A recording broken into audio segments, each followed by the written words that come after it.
We've now had two relatively conflicting autopsies of George Floyd, with the second, most recent one. We're going to give you details on both, but the most recent one from an incredibly credible source asserting that it was, of course, the kneeling on the neck that led to his death. So let's talk about the first and the second. In the first, the medical examiner's preliminary conclusion was that Floyd did not die of, quote, traumatic asphyxia or strangulation after former Minneapolis police officer Derek Chauvin pinned Floyd by the neck with his knee for nearly 9 minutes. Rather, the official report suggested that Floyd's underlying health conditions, including coronary artery disease and hypertensive heart disease, played a role in his death, as well as the fact that Floyd may have been intoxicated. The manner of death was ruled homicide, but the officer noted that, quote, is not a legal determination of culpability or intent. They don't have that capacity. Now, in the second independent autopsy, the new report features a different conclusion, finding that Floyd did die of asphyxiation as Chauvin compressed Floyd's neck and back. The new report was conducted by two forensic pathologists, one of whom, Michael Baden, previously served as chief medical examiner for New York City. And so it is important that they said that it is a direct result of the compression, because Minnesota's third-degree murder statute applies to anyone who, quote, causes the death of another by perpetrating an act eminently dangerous to others and evincing a depraved mind without regard for human life. So that word causes is incredibly important. It can't just be a contributing factor. It has to be a determining factor.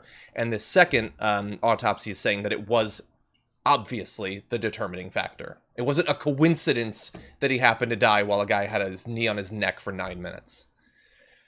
Yeah, that's enormously important, and it's very encouraging that Keith Ellison, who's a strong progressive, is going to be leading this investigation from the outside, as opposed to the friends of Chauvin and the other murder cops involved in this, murderous cops, I should say, but murder cops kind of has a better ring to it. Fits. Yeah, exactly. Like RoboCop, except murder. Jesus, sorry. It's just a coping mechanism. I understand. Yeah, so that's encouraging, I would say. And it goes, I now trust, because Ellison is going to be leading this investigation and the prosecution, that that information is going to be used to its fullest extent and capacity, as opposed to perhaps being buried or obfuscated by a more corrupt prosecution. Yeah. We're going to have to see. I mean, having Keith Ellison on it is certainly a step in the right direction, although we'll see how far he's willing to take it. I saw that Sean Hannity called for him to step down because Keith Ellison supports Antifa. So, man, that Antifa thing really just gets you out of everything. They have no idea what, I guess it's Antifa is, right? But Trump keeps going, Antifa, like Arriba, and so then everyone says it like... I don't care. Whatever. Right?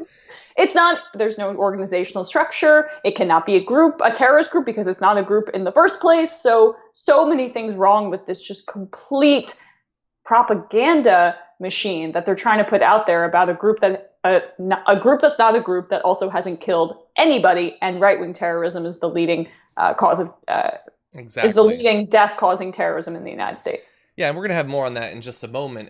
But I just want to tell them, you guys, you don't need a new word that you just have to say and it solves all your problems. You already have Obamagate. You just say that, you don't have to define it, and it just solves everything. You're moving on too fast. You got to build a brand. That's what I'm saying. But honestly, John, though, it's so crazy how effective just saying Antifa over and over again is. I can't tell you how many people who kind of follow the news casually in my life, again, older people watching cable, maybe one specific cable channel, obsessed with Antifa. They don't even know what it means, but it doesn't matter. It just feels right. They know to be scared. Right. And maybe that's enough.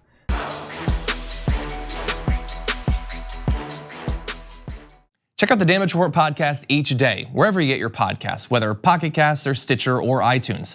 You can join me as I give you the news and stories you want, with a range of co-hosts and interview guests jumping in on the fun each day. Again, that's the Damage Report, wherever you get your podcasts. And if you get them at iTunes, don't forget to rate and review. Sometimes I'll read them live on the show.